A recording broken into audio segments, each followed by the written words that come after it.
Bismillahirrahmanirrahim. Assalamualaikum warahmatullahi wabarakatuh.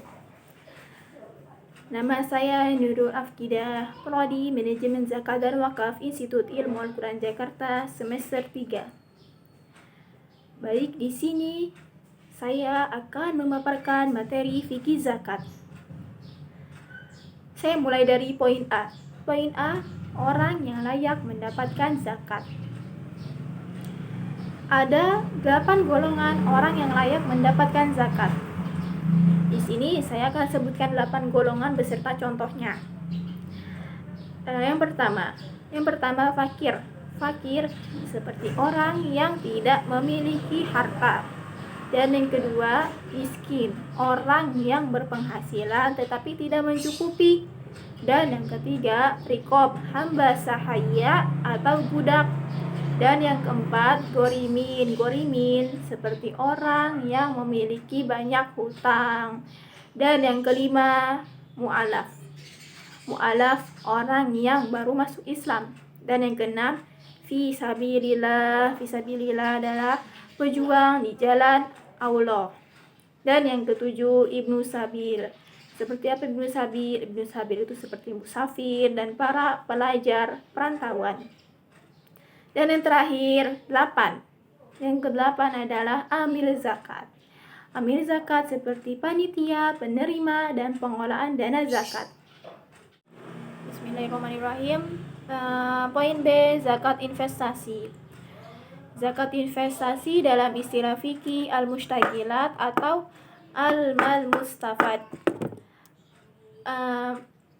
Zakat investasi ini setelah kita ketahui, zakat adalah membersihkan jiwa dan mensucikan.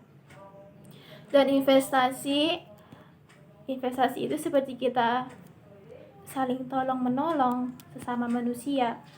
Contohnya, kita mempunyai investasi usaha bangunan, rumah kontrakan, rental mobil, saham, dan lain-lain.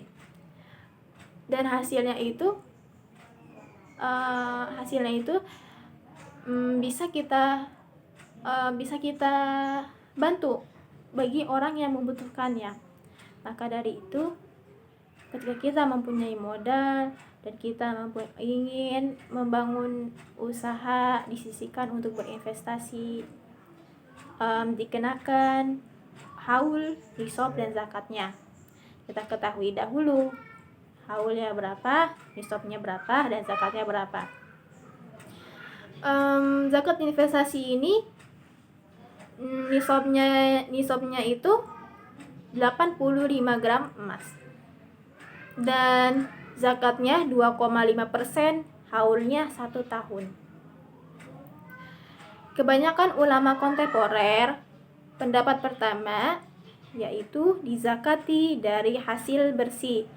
Hasil bersihnya itu dengan nisab senilai 85 gram emas dan tarif 2,5% serta sampai haul 1 tahun.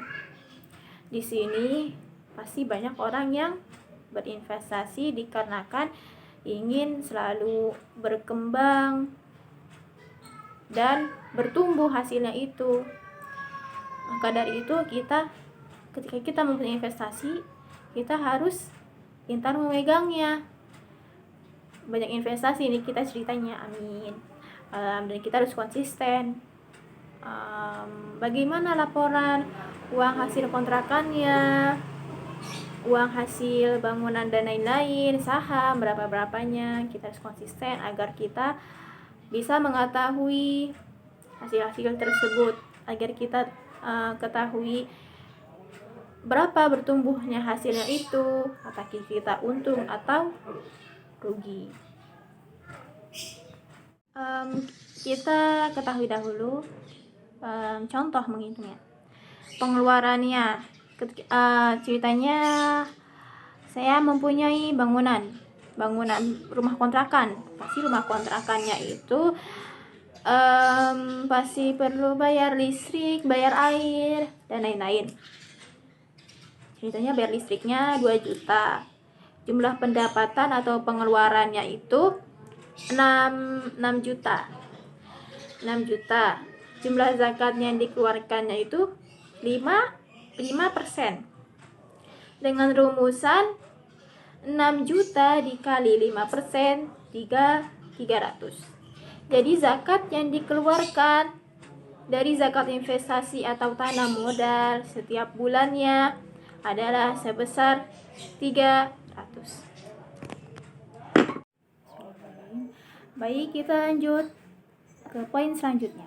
Poin selanjutnya, zakat perusahaan. Di dalam fikih, perusahaan dikenal dengan syirkah. Pada era modern sekarang ini, perusahaan adalah merupakan lambang kekuatan perekonomian. Oleh sebab itu, tidak pantas membiarkan perusahaan terlepas dari kewajiban zakat. Pada dasarnya, zakat adalah merupakan kewajiban individu, sedangkan perusahaan adalah merupakan badan hukum milik bersama. Tapi beberapa dalil mendukung adanya zakat perusahaan ini. Dasarnya dari Samurah bin Jundub, ia berkata, "Amma ba'du, sesungguhnya Rasulullah SAW memerintahkan kami untuk mengeluarkan sedekah atau zakat dari apa yang kita siapkan untuk diperdagangkan." Hadis riwayat Abu Daud.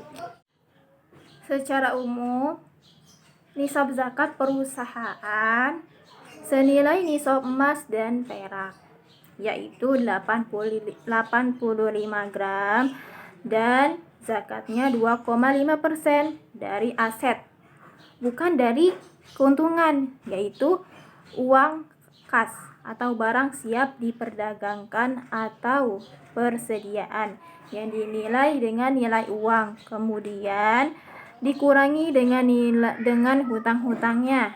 Dengan kata lain, perhitungan zakat perusahaan adalah didasarkan pada laporan keuangan neraca dengan mengurangkan kewajiban lancar atas aktivitas lancar. Alhamdulillahirrabbilalamin. Cukup sekian dari saya. Selebihnya mohon maaf jika ada kesalahan.